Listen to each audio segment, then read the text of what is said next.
João 10. Eu lhes asseguro que aquele que não entra no aprisco das ovelhas pela porta, mas sobe por outro lugar, é ladrão e assaltante. Aquele que entra pela porta é o pastor das ovelhas. O porteiro abre-lhe a porta e as ovelhas ouvem a sua voz. Ele chama as suas ovelhas pelo nome e as leva para fora. Depois de conduzir para fora todas as suas ovelhas, vai adiante delas e estas o seguem, porque conhecem a sua voz. Mas nunca seguirão um estranho. Na verdade, fugirão dele porque não reconhecem a voz de estranhos. Jesus usou essa comparação, mas eles não compreenderam o que lhes estava falando. Então Jesus afirmou de novo: Digo-lhes a verdade, eu sou a porta das ovelhas. Todos os que vieram antes de mim eram ladrões e assaltantes, mas as ovelhas não os ouviram. Eu sou a porta. Quem entra por mim será salvo. Entrará e sairá e encontrará pastagem. O ladrão vem apenas para roubar, matar e destruir. Eu vim para que tenham vida e a tenham plenamente. Eu sou o bom pastor. O bom pastor dá a sua vida pelas ovelhas. O assalariado não é o pastor a quem as ovelhas pertencem. Assim, quando vê que o lobo vem, abandona as ovelhas e foge. Então o lobo ataca o rebanho e o dispersa. Ele foge porque é assalariado e não se importa com as ovelhas. Eu sou o bom pastor. Conheço as minhas ovelhas, e elas me conhecem assim como o Pai me conhece e eu conheço o Pai, e dou a minha vida pelas ovelhas. Tenho outras ovelhas que não são deste aprisco. É necessário que eu as conduza também. Elas ouvirão a minha voz, e haverá um só rebanho e um só pastor. Por isso é que o Pai me ama, porque eu dou a minha vida para retomá-la. Ninguém a tira de mim, mas eu a dou por minha espontânea vontade. Tenho autoridade para dá-la e para retomá-la. Esta ordem recebi de meu Pai. Diante dessas palavras, os judeus ficaram outra vez divididos. Muitos deles diziam: Ele está endemoninhado e enlouqueceu. Por que ouvi-lo? Mas outros diziam: Essas palavras não são de um endemoninhado. Pode um demônio abrir os olhos dos cegos? Celebrava-se a festa da dedicação em Jerusalém. Era inverno e Jesus estava no templo, caminhando pelo pórtico de Salomão. Os judeus reuniram-se ao redor dele e perguntaram: Até quando nos deixará em suspense? Se é você o Cristo, diga-nos abertamente. Jesus respondeu: Eu já lhes disse, mas vocês não creem. As obras que eu realizo em nome de meu Pai falam por mim, mas vocês não creem porque não são minhas ovelhas. As minhas ovelhas ouvem a minha voz, eu as conheço e elas me seguem. Eu lhes dou a vida eterna, e elas jamais perecerão. Ninguém as poderá arrancar da minha mão. Meu Pai, que as deu para mim, é maior do que todos. Ninguém as pode arrancar da mão de meu Pai. Eu e o Pai somos um. Novamente os judeus pegaram pedras para apedrejá-lo, mas Jesus lhes disse: Eu lhes mostrei muitas boas obras da parte do Pai. Por qual delas vocês querem me apedrejar? Responderam os judeus: Não vamos apedrejá-lo por nenhuma boa obra, mas pela blasfêmia, porque você é um simples homem e se apresenta como Deus. Jesus lhes respondeu: Não está escrito na lei de vocês? Eu disse: Vocês são deuses? Se ele chamou deuses aqueles a quem veio a palavra de Deus, e a Escritura não pode ser anulada, que dizer a respeito daquele a quem o Pai santificou e enviou ao mundo? Então, por que vocês me acusam de blasfêmia, porque eu disse, sou filho de Deus? Se eu não realizo as obras do meu Pai, não creiam em mim. Mas se as realizo, mesmo que não creiam em mim, creiam nas obras, para que possam saber e entender que o Pai está em mim e eu no Pai. Outra vez tentaram prendê-lo, mas ele se livrou das mãos deles. Então Jesus atravessou novamente o Jordão e foi para o lugar onde João batizava nos primeiros dias do seu ministério. Ali ficou, e muita gente foi até onde ele estava, dizendo: embora João nunca tenha realizado um sinal miraculoso, tudo o que ele disse a respeito deste homem era verdade. E ali muitos creram em Jesus. João 11. Havia um homem chamado Lázaro. Ele era de Betânia, do povoado de Maria e de sua irmã Marta. E aconteceu que Lázaro ficou doente. Maria, sua irmã, era a mesma que derramara perfume sobre o Senhor e lhe enxugara os pés com os cabelos. Então as irmãs de Lázaro mandaram dizer a Jesus: Senhor, aquele a quem amas está doente. Ao ouvir isso, Jesus disse: essa doença não acabará em morte. É para a glória de Deus, para que o Filho de Deus seja glorificado por meio dela. Jesus amava Marta, a irmã dela, e Lázaro. No entanto, quando ouviu falar que Lázaro estava doente, ficou mais 2 dias onde estava. Depois disse aos seus discípulos: vamos voltar para a Judeia. Estes disseram: Mestre, há pouco os judeus tentaram apedrejar-te e assim mesmo vais voltar para lá? Jesus respondeu: o dia não tem 12 horas? Quem anda de dia não tropeça, pois vê a luz deste mundo. Quando anda de noite, tropeça, pois nele não há luz. Depois de dizer isso, prosseguiu, dizendo-lhes: nosso amigo Lázaro adormeceu, mas vou até lá para acordá-lo. Seus discípulos responderam: Senhor, se ele dorme, vai melhorar.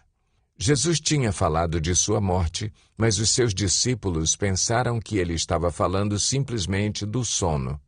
Então lhes disse claramente: Lázaro morreu, e para o bem de vocês estou contente por não ter estado lá, para que vocês creiam. Mas vamos até ele. Então Tomé, chamado Dídimo, disse aos outros discípulos: vamos também para morrermos com ele. Ao chegar, Jesus verificou que Lázaro já estava no sepulcro havia 4 dias. Betânia distava cerca de 3 quilômetros de Jerusalém, e muitos judeus tinham ido visitar Marta e Maria para confortá-las pela perda do irmão. Quando Marta ouviu que Jesus estava chegando, foi encontrá-lo, mas Maria ficou em casa. Disse Marta a Jesus: Senhor, se estivesses aqui, meu irmão não teria morrido. Mas sei que, mesmo agora, Deus te dará tudo o que pedires. Disse-lhe Jesus: o seu irmão vai ressuscitar. Marta respondeu: eu sei que ele vai ressuscitar na ressurreição, no último dia. Disse-lhe Jesus: eu sou a ressurreição e a vida. Aquele que crê em mim, ainda que morra, viverá, e quem vive e crê em mim, não morrerá eternamente. Você crê nisso? Ela lhe respondeu: sim, Senhor. Eu tenho crido que tu és o Cristo, o Filho de Deus que devia vir ao mundo. E depois de dizer isso, foi para casa e, chamando à parte Maria, disse-lhe: o Mestre está aqui e está chamando você. Ao ouvir isso, Maria levantou-se depressa e foi ao encontro dele. Jesus ainda não tinha entrado no povoado, mas estava no lugar onde Marta o encontrara. Quando notaram que ela se levantou depressa e saiu, os judeus que a estavam confortando em casa seguiram-na, supondo que ela ia ao sepulcro para ali chorar. Chegando ao lugar onde Jesus estava e vendo-o, Maria prostrou-se aos seus pés e disse: Senhor, se estivesses aqui, meu irmão não teria morrido. Ao ver chorando Maria e os judeus que a acompanhavam, Jesus agitou-se no espírito e perturbou-se. Onde o colocaram? Perguntou ele. Vem e vê, Senhor. Responderam eles. Jesus chorou. Então os judeus disseram: Vejam como ele o amava. Mas alguns deles disseram: Ele que abriu os olhos do cego não poderia ter impedido que este homem morresse? Jesus, outra vez profundamente comovido, foi até o sepulcro.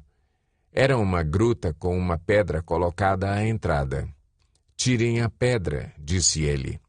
Disse Marta, irmã do morto: Senhor, ele já cheira mal, pois já faz 4 dias. Disse-lhe Jesus: Não lhe falei que, se você cresce, veria a glória de Deus? Então tiraram a pedra. Jesus olhou para cima e disse: Pai, eu te agradeço porque me ouviste. Eu sei que sempre me ouves, mas disse isso por causa do povo que está aqui, para que creia que tu me enviaste.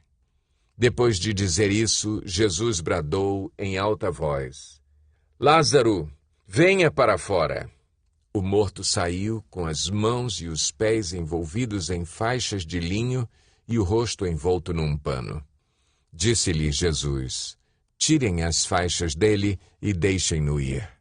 Muitos dos judeus que tinham vindo visitar Maria, vendo o que Jesus fizera, creram nele.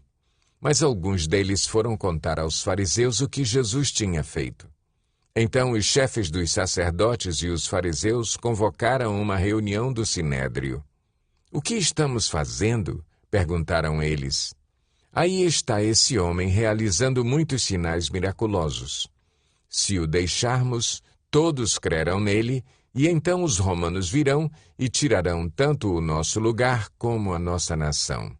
Então um deles, chamado Caifás, que naquele ano era o sumo sacerdote, tomou a palavra e disse: Nada sabeis, nem percebeis que vos é melhor que morra um homem pelo povo e que não pereça toda a nação. Ele não disse isso de si mesmo, mas, sendo sumo sacerdote naquele ano, profetizou que Jesus morreria pela nação judaica, e não somente por aquela nação, mas também pelos filhos de Deus que estão espalhados para reuni-los num povo. E daquele dia em diante resolveram tirar-lhe a vida. Por essa razão, Jesus não andava mais publicamente entre os judeus. Ao invés disso, retirou-se para uma região próxima do deserto, para um povoado chamado Efraim, onde ficou com os seus discípulos. Ao se aproximar a Páscoa judaica, muitos foram daquela região para Jerusalém, a fim de participarem das purificações cerimoniais antes da Páscoa. Continuavam procurando Jesus e, no templo, perguntavam uns aos outros: O que vocês acham? Será que ele virá à festa? Mas os chefes dos sacerdotes e os fariseus tinham ordenado que, se alguém soubesse onde Jesus estava, o denunciasse para que o pudessem prender. João 12. 6 dias antes da Páscoa, Jesus chegou a Betânia, onde vivia Lázaro, a quem ressuscitara dos mortos. Ali prepararam um jantar para Jesus. Marta servia, enquanto Lázaro estava à mesa com ele. Então Maria pegou um frasco de nardo puro, que era um perfume caro, derramou-o sobre os pés de Jesus e os enxugou com os seus cabelos. E a casa encheu-se com a fragrância do perfume. Mas um dos seus discípulos, Judas Iscariotes, que mais tarde iria traí-lo, fez uma objeção. Por que este perfume não foi vendido e o dinheiro dado aos pobres? Seriam 300 denários. Ele não falou isso por se interessar pelos pobres, mas porque era ladrão. Sendo responsável pela bolsa de dinheiro, costumava tirar o que nela era colocado. Respondeu Jesus: Deixe-a em paz, que o guarde para o dia do meu sepultamento. Pois os pobres vocês sempre terão consigo, mas a mim vocês nem sempre terão. Enquanto isso, uma grande multidão de judeus, ao descobrir que Jesus estava ali, veio não apenas por causa de Jesus, mas também para ver Lázaro, a quem ele ressuscitara dos mortos. Assim, os chefes dos sacerdotes fizeram planos para matar também Lázaro, pois, por causa dele, muitos estavam se afastando dos judeus e crendo em Jesus. No dia seguinte, a grande multidão que tinha vindo para a festa ouviu falar que Jesus estava chegando a Jerusalém. Pegaram ramos de palmeiras e saíram ao seu encontro, gritando: Hosana! Bendito é o que vem em nome do Senhor! Bendito é o Rei de Israel! Jesus conseguiu um jumentinho e montou nele, como está escrito: Não tenha medo, ó cidade de Sião. Eis que o seu rei vem, montado num jumentinho. A princípio, seus discípulos não entenderam isso. Só depois que Jesus foi glorificado, eles se lembraram de que essas coisas estavam escritas a respeito dele e lhe foram feitas. A multidão que estava com ele, quando mandara Lázaro sair do sepulcro e o ressuscitara dos mortos, continuou a espalhar o fato. Muitas pessoas, por terem ouvido falar que ele realizara tal sinal miraculoso, foram ao seu encontro. E assim, os fariseus disseram uns aos outros: Não conseguimos nada. Olhem como o mundo todo vai atrás dele. Entre os que tinham ido adorar a Deus na festa da Páscoa, estavam alguns gregos. Eles se aproximaram de Filipe, que era de Betsaida da Galileia, com um pedido: Senhor, queremos ver Jesus. Filipe foi dizê-lo a André, e os dois juntos o disseram a Jesus. Jesus respondeu: Chegou a hora de ser glorificado o Filho do Homem. Digo-lhes verdadeiramente que, se o grão de trigo não cair na terra e não morrer, continuará ele só. Mas se morrer, dará muito fruto. Aquele que ama a sua vida, a perderá, ao passo que aquele que odeia a sua vida neste mundo, a conservará para a vida eterna. Quem me serve precisa seguir-me, e, onde estou, o meu servo também estará. Aquele que me serve, meu Pai o honrará. Agora meu coração está perturbado, e o que direi? Pai, salva-me desta hora? Não, eu vim exatamente para isto, para esta hora. Pai, glorifica o teu nome. Então veio uma voz dos céus: Eu já o glorifiquei e o glorificarei novamente. A multidão que ali estava e a ouviu, disse que tinha trovejado. Outros disseram que um anjo lhe tinha falado. Jesus disse: Esta voz veio por causa de vocês, e não por minha causa. Chegou a hora de ser julgado este mundo. Agora será expulso o príncipe deste mundo. Mas eu, quando for levantado da terra, atrairei todos a mim. Ele disse isso para indicar o tipo de morte que haveria de sofrer. A multidão falou: A lei nos ensina que o Cristo permanecerá para sempre. Como podes dizer, o Filho do Homem precisa ser levantado? Quem é esse Filho do Homem? Disse-lhes então Jesus: Por mais um pouco de tempo a luz estará entre vocês.